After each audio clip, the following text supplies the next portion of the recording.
मांगत तुलसीदास कर जोरे, बसहु राम सिय मानस मोरे।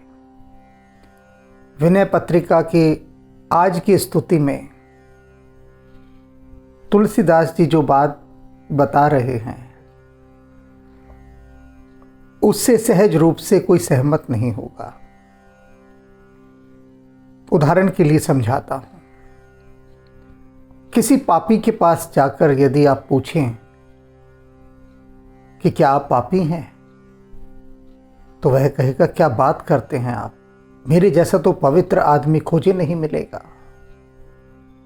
किसी क्रूर के पास जाएं और पूछें क्या आप निर्दय हैं, तो वह कहेगा मेरे समान दयालु कोई नहीं।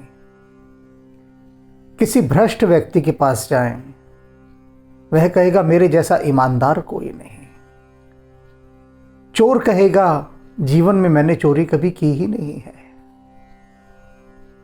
और इसी प्रकार से आप जिस जिस दोष युक्त मनुष्य के पास जाएंगे वह स्वीकार नहीं करेगा अपने दोषों को, अपने अवगुणों को, अपने को वह परम पवित्र बताएगा। लेकिन तुलसीदास जी ऐसे नहीं हैं। कबीर साहब के शब्दों में कहें तो बुरा जो देखन मैं चला, बुरा न मिलया कोय, जो दिल खोजो आपनो मुझसे बुरा न कोय। जिसने दिल खोज लिया है वह पाएगा कि संसार में मुझसे बुरा तो कोई है ही नहीं। तुलसीदास जी और मीराबाई इत्यादि संत, सभी संत अपने दोषों को ही गिनवा रहे हैं प्रभु से। और तुलसीदास जी ने तो हद कर दी, हद कर दी। इतने अवगुण अपने गिनवाए हैं तुलसीदास जी ने, इतने अवगुण कि अवगुणों को भी लाज आ जाए सुन सुनकर। और प्रभु से कह रहे हैं कि मेरे इन अवगुणों के साथ मुझे अपनाइए और निवारण कीजिए और निबेड़ दीजिए इन सब चीजों को। शायद हम लोग कुछ सीख सकें, अपने अहंकार को थोड़ा आईना दिखा सकें। तुलसीदास जी लेकर आए हैं इस स्तुति में आईना। देखते हैं हम सभी। माधव मोह समान जग माही, सब विधहीन मलिन दीन अति लीन विषय को नाही। कह रहे हे माधव, हे कृष्ण, इस पूरे संसार में मुझ जैसा कोई दीनहीन नहीं होगा। अर्थात बेबस, लाचार, गरीब, दुखी मुझसे ज्यादा कोई नहीं है। एक तो ये बात हो गई। और दूसरा, मलिन, मलिन मलिन मलिन, मल से घिरा हुआ, गंदगी से घिरा हुआ, हर तरह से जो हर बुराई से लिप्त है, ऐसा मलिन हूं मैं। मल माने गंदगी, मल से सना हुआ हूं मैं। लीन विषय को नाही, और कोई ऐसा नहीं है इस संसार में मेरे समान जो विषय वासनाओं में लीन ना हो। लीन होना समझते हैं किसे कहते हैं? लीन होना कहते हैं कि जैसे कोई, उदाहरण के द्वारा समझाता हूं, जैसे कोई भूखा पशु भोजन कर रहा हो, तो उसे देखिए बहुत भूखे पशु को भोजन करते हुए, या बहुत प्यासे, वो इतना खो जाता है खाने में और पीने में कि उसे होश ही नहीं रहता। तो जो शिकारी होते हैं, यानी शेर, बाघ, चीता, भेड़िया या इंसानी शिकारी, वो सबसे ज्यादा शिकार को उस समय पकड़ते हैं जब वो खा पी रहा होता है। क्योंकि वो उस समय इतना डूबा होता है, लीन होता है, सब जगह से उसकी दृष्टि हट जाती है, सिर्फ भोजन पर रहती है या पानी पर। और उस समय उस असावधानी में, उसकी उस लापरवाही में उसका शिकार कर लिया जाता है। तुलसीदास जी कह रहे हैं, मेरे समान इन विषय वासनाओं के भोगों में लीन हुआ अन्य कोई संसार में है ही नहीं। सबसे ऊपर मेरा नाम है। अब ऐसा क्या हम और आप कह सकेंगे? बहुत मुश्किल है कहना, बहुत मुश्किल। जब बायोडाटा तैयार करते हैं कहीं नौकरी के लिए, तो उसमें क्या लिखते हैं? ऑनेस्ट, डिसिप्लिन्ड, वेल बिहेव, और पता नहीं सॉफ्ट हार्टेड, पता नहीं क्या क्या कितने कितने शब्द लिखते हैं। कभी किसी ने अपने बायोडाटा में लिखा है कि मैं करप्ट हूँ, पापी हूँ, दुष्ट हूँ, नीच हूँ, विषय वासनाओं से लिप्त हूँ? क्वालिटी पूछी जाती है ना, कभी लिखा है क्वालिटी में अपने ये?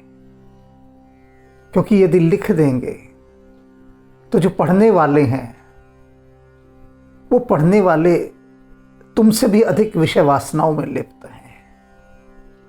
वे तत्काल कहेंगे, अरे जो खुद ही अपने बायोडाटा में लिख रहा है कि मैं करप्ट हूँ, भ्रष्ट हूँ, नीच हूँ, पतित हूँ, इसे हम नौकरी पर रखें? फाड़ो इसका बायोडाटा, ये तो दिमाग खराब है इस आदमी का। हम भी पापी हैं, हम भी नीच हैं, पर हम अपने को कहते थोड़ी ना है। और ये तो हमारी कंपनी का नाम खराब कर देगा, हमारी संस्था को डुबो देगा ऐसे कह के। हटाओ इसे, और उसे वो नहीं रखेंगे तो कोई नहीं कहता। लेकिन तुलसीदास जी अपने इस बायोडाटा में सबसे पहले यही कह रहे हैं, अपने रिज्यूम में, कि मैं सबसे अधिक दीनहीन हूं, पापी हूं, विषय वासनाओं से लिप्त हूं, और संसार में मेरे जैसा कोई है ही नहीं, इतने अवगुणों से भरा हुआ।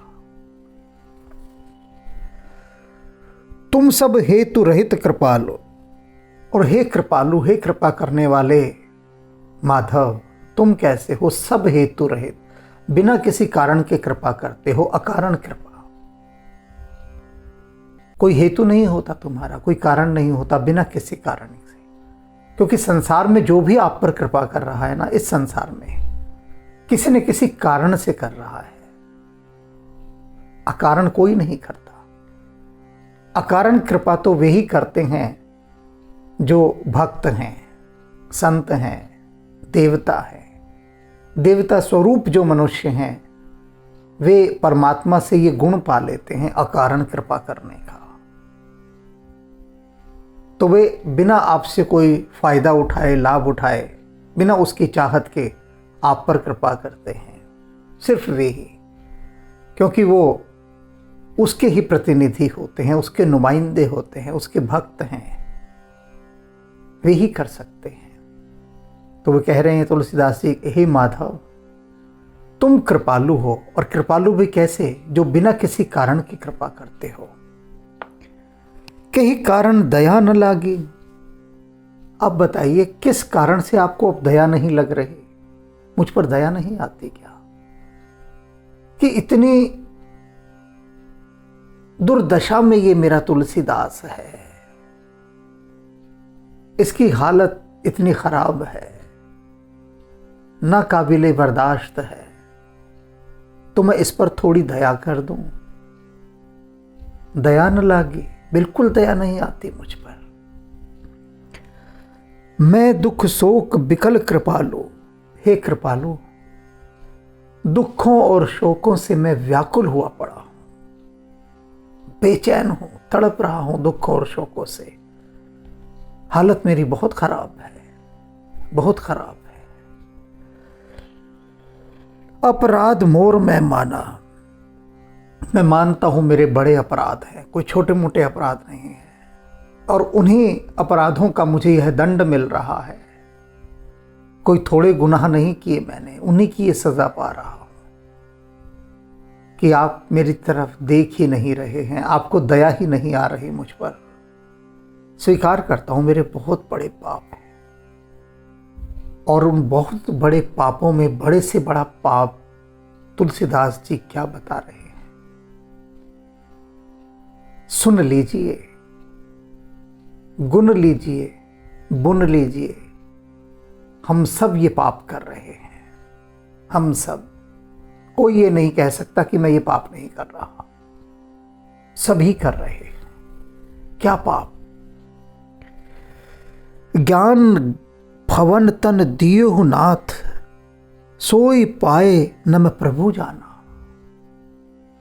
आप तो कितने कृपालु थे कि आपने क्या दिया, मुझे एक बहुत बड़ा माध्यम दिया, बहुत बड़ा माध्यम। क्या माध्यम?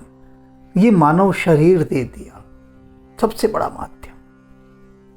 ज्ञान भवन तन दियो नाथ, ये तो ज्ञान का भवन है जो आपने मुझे दिया, मनुष्य शरीर। कहाँ मिलता है? अति दुर्लभ है। यह आपने मुझे एक ऐसा यंत्र दे दिया, ऐसा माध्यम दे दिया, ऐसा वाहन दे दिया, एक ऐसी डिवाइस दे दी है जिससे मैं आप तक पहुंच सकता हूं। आपने कमी नहीं रखी थी। मैं व्यर्थ में आपको अभी तक दोष दे रहा हूं, व्यर्थ में। लेकिन मैंने क्या किया? आपने जो वो मनुष्य शरीर दिया, उसका मैंने किया क्या? उसे भोगों और विषय वासनाओं में ही लगाया था, वही लगाया। ज्ञान भवन तन दिए हूं नाथ, सोई पाए न मैं प्रभु जाना। उसे पाने के बाद भी मैंने, हे प्रभु, तुम्हें नहीं जाना। उससे ही तो जाना जा सकता था। वही तो एक जरिया था, वही एक माध्यम था, वही एक हेतु था, वही एक पुल था कि जिससे पार उतर कर मैं तुम्हें देख सकता था। लेकिन मैंने उसे जाना ही नहीं, उसका महत्व ही नहीं समझा। हाय आए थे हरि भजन को, ओटन लगे कपास। ये शरीर तो दिया था कि जाओ हरि भजन करो, ओटन लगे कपास। और क्या करने लगे?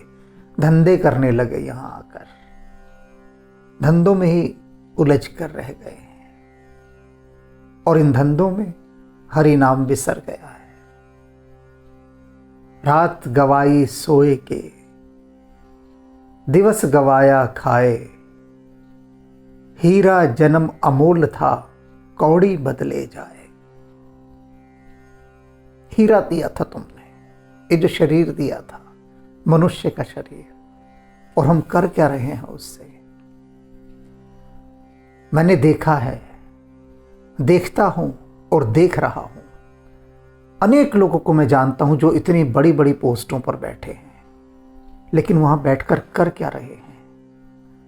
संस्था का पैसा ऐसे खा रहे हैं जैसे कि गिद्ध नोच नोच कर मरे हुए मांस को खाता है, मरे हुए पशुओं को। एक एक बोटी बोटी खा जाता है उसकी। ऐसे संस्था का पैसा खाते हैं और नशे में चूर हैं खाते हुए।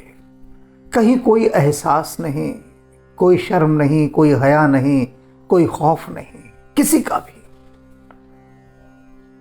किसी का भी खौफ नहीं।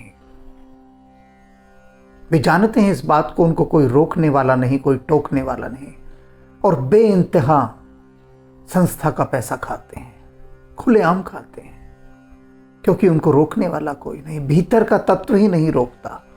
वे समझते नहीं कि हम यहां आए किस लिए थे। क्या हम यहां लूटपाट करने आए थे कि संस्था का खजाना खाली कर करके अपना खजाना भर ले? कि जिसके हक के लिए जो पैसा था, उसका पैसा उस हक पर ना खर्च करके अपनी तिजोरियां भर रहे हैं, और यही कर रहे हैं। तो तुलसीदास जी कह रहे हैं कि इसमें आपका कोई कसूर नहीं प्रभु, सारा दोष मेरा ही है। आपने तो मुझे एक बहुत सुंदर ज्ञान निधि का एक भवन दे दिया, मनुष्य शरीर।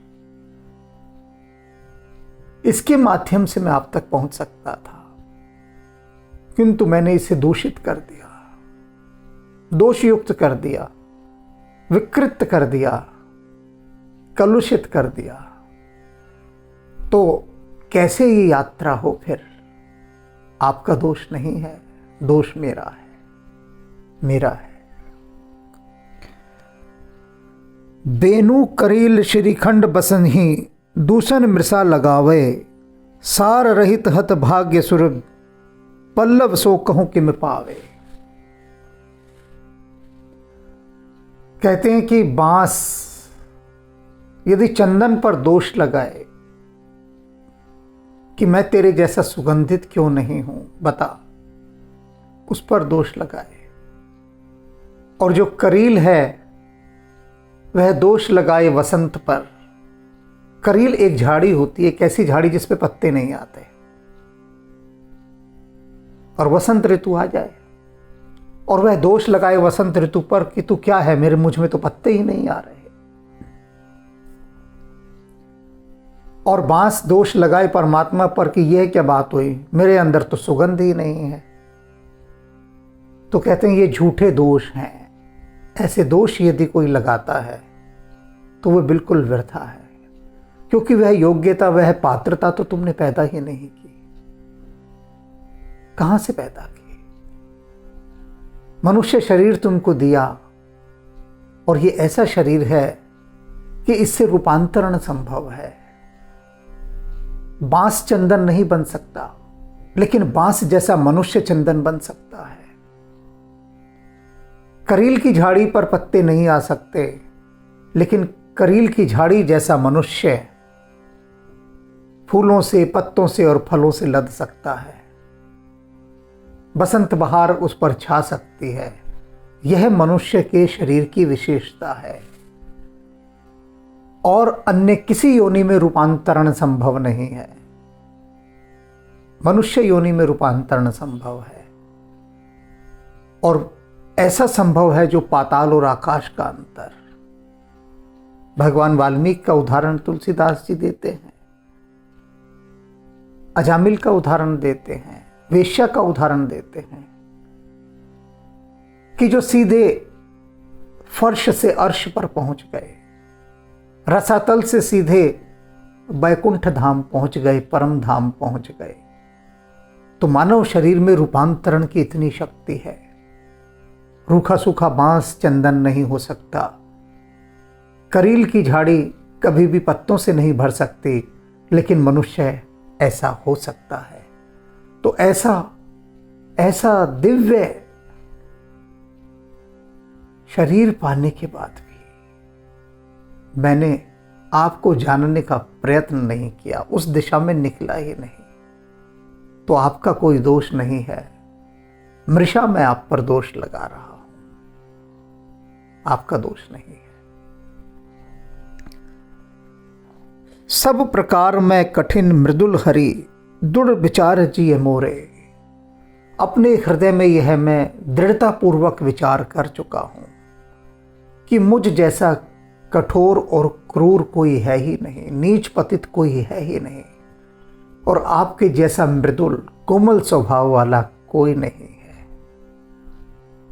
तो आप ही मेरी इस क्रूरता को, कठोरता को आप ही हर सकते हैं। ऐसा मैं अपने हृदय में विचार दृढ़ता पूर्वक कर चुका हूं। मैं मानता हूं कि आप ही कर सकते हैं। तुलसीदास प्रभु मोह श्रृंखला, छूटी ही तुम्हारे छोरे। तुलसीदास जी कह रहे हैं कि मैं इन मोह की जंजीरों में जकड़ा हुआ हूं, श्रृंखलाओं में, मोह की। कितने कितने मोह हैं। सबसे पहला मोह जो इस संसार में है वो तो है दौलत जमा करने का मोह, धन संपत्ति इकट्ठी करने का मोह, पहला मोह। और यही मोह काफी, आगे कहने की आवश्यकता ही नहीं। इसी मोह के कारण तो सारे पाप हो रहे हैं, सारे भ्रष्ट आचरण हो रहे हैं, इसी मोह के कारण। तो तुलसीदास जी कह रहे हैं मोह की जो श्रृंखलाएं हैं, जंजीरें हैं, ये मेरे तोड़े नहीं टूटेंगे, मेरे बस का नहीं है इनको तोड़ना। बहुत भारी हैं, कठोर हैं, मजबूत हैं, मैं नहीं तोड़ सकता, तुम ही तोड़ सकते हो। जंजीरों में जकड़ा हुआ कैदी क्या भला अपनी जंजीरें तोड़ सकता है? तोड़ सकता होता तो वो कैदी ही ना होता, कोई कैदी ना होता फिर इस जहां में, अगर ये काबिलियत रखता, वो ये प्रतिभा होती उसके पास, ये गुण होता, ये हुनर होता कि अपनी जंजीरों को तोड़ सके। दूसरे की ही सहायता चाहिए होती है, उसकी जो मजबूत हो, स्वतंत्र हो, वही तोड़ सकता है। तो तुलसीदास जी कह रहे हैं, हे मेरे प्रभु, तुम ही सबसे अधिक समर्थ हो, करुणावान हो, कोमल हो। तुम्हारे तोड़े ही मेरी ये जंजीरें टूटे तो टूटे, नहीं तो नहीं टूटेंगी, क्योंकि मैंने तो कुछ कमाई की ही नहीं है। ये जो मनुष्य शरीर आपने दिया था, इस मनुष्य शरीर का मैंने दुरुपयोग ही किया है। तो आप कृपा करें, मेरी इन मोह की जंजीरों को तोड़ डालें, तोड़ डालें, तोड़ डालें।